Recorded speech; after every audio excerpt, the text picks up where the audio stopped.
मुंबई का सबसे बड़ा आतंकवादी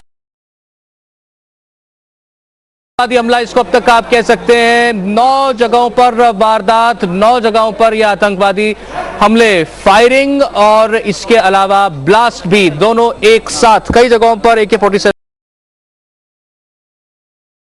से फायरिंग, 5 जगहों पर और 4 जगहों पर ब्लास्ट। विले पार्ले में ब्लास्ट हुआ है, इसके अलावा कोलाबा में ब्लास्ट हुआ है और हमें जो खबर मिली है उसके मुताबिक डॉकयार्ड रोड पर भी ये ब्लास्ट हुआ है। इस तरीके से लगातार 4 जगहों पर ब्लास्ट की खबर अभी तक मिली है, जिसमें कई लोगों के घायल होने की बात सामने आई है और 5 जगहों पर फायरिंग। और अब जितने चश्मदीदों ने अब तक हमसे बात की, हमारे रिपोर्टर्स ने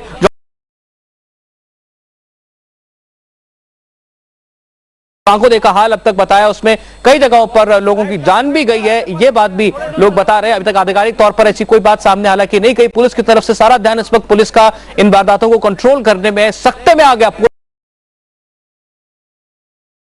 शहर एक के बाद एक हुई इस घटना से। अब आपको बता दें कि मुंबई शहर पहले भी जूझता रहा है मुंबई धमाकों से और ऐसी आतंकवादी वारदातों से, और अब एक बार फिर निशाने पर आ गया आतंकवादियों के। Hemant Karkare on his last mission, driving in that car, leading from the front like all good officers actually do. A true example of a patriotic Indian who chose not to be behind his men but lead from the front. This man did not know that he was actually walking into what would be his last operation. That is Hemant Karkare. He comes out of his car, he knows he is in a difficult situation. He's talking there initially and getting a brief in what is ended up being his last operation. He wears a helmet and you can see he's going in without really any great security or bulletproofing around him. Speaking on the telephone, getting his last word in from his officers and then choosing to lead the encounter. Hemant Karkare knew at that point of time that the operation that he was going in for was extremely critical. Colaba से JP हमारे साथ हैं। जी JP, बताइए, जो खबर आ रही है कि ATS के चीफ हेमंत करकरे शहीद हो गए हैं।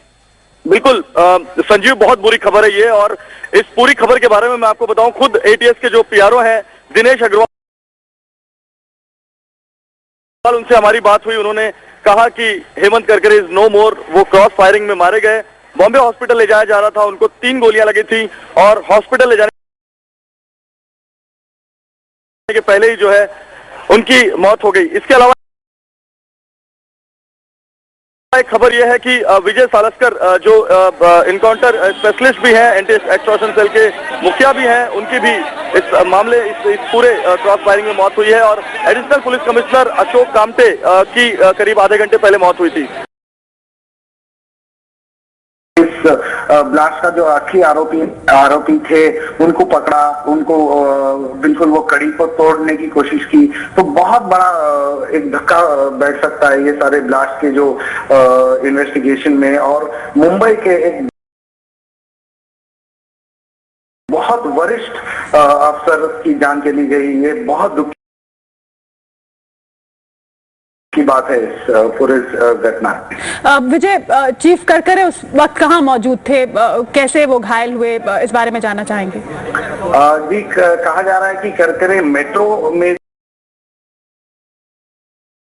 जो फायरिंग हो रही थी उस तरफ निकले थे। अब इस बात की पूरी तरह से पुष्टि नहीं हुई है, लेकिन करकरे और विजय सालस्कर दोनों उसी जगह मौजूद थे जहां पर ACP कामटे भी मौजूद थे, जहां पर ACP कामटे की मौत हुई, वही मौजूद थे। और विजय सालस्कर जो एनकाउंटर स्पेशलिस्ट और बहुत वरिष्ठ एनकाउंटर स्पेशलिस्ट रहा है, कहा जा रहा है कि वो भी काफी गंभीर रूप से घायल है। जो कामा हॉस्पिटल में जब ये आतंकवादी घुसे थे उस वक्त वो वहां पर आए हुए थे। वहां पर जो एनकाउंटर स्पेशलिस्ट माने जाते हैं विजय सालस्कर, वो भी वहां पर मौजूद थे। तो वहां पर उन्हें गोली लगी थी और उनके बताया है ATS ने कि उनके हार्ट के पास ही गोली लगी थी। उनको JJ हॉस्पिटल ले जाया गया था। और वहां से अभी उनके शहीद होने की खबर आई है। तो ये काफी एक बुरी खबर है सभी लोगों के लिए कि इस आतंकवादी हमले में जो है मुंबई पुलिस के कई सारे जो अफसर है, खासतौर पे 2 बड़े अफसर शहीद हुए हैं और कुछ अफसर घायल भी हुए हैं।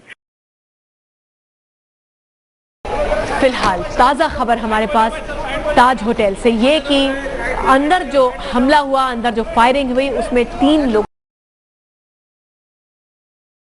के मारे जाने की पुष्टि अब तक हमको हो चुकी है।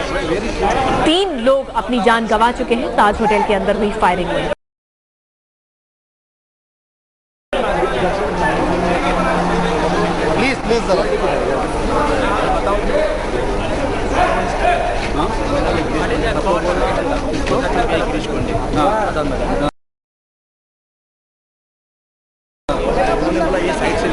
बार बार निशाने पर मुंबई आती रही है आतंकवादियों के, और पिछले कुछ वक्त से जब सुरक्षा को चाक चौबंद किया गया था, एक तरह से समझ आ गया था कि आतंकवादी काम करते हैं तो किस तरह करते हैं, तो फिर हमेशा की तरह सुरक्षा बलों से 2 कदम आगे जाते हुए आतंकवादियों ने पूरी तरह से अपना पैंतरा बदला और एक ऐसे तरीका अपनाया, ऐसा तरीका इख्तियार किया कि पुलिस बल शायद समझ ही नहीं पाए कि हुआ तो क्या हुआ। पहली बार जो हमला किया गया वो सीरियल हमला तो था, लेकिन सीरियल ब्लास्ट नहीं थे,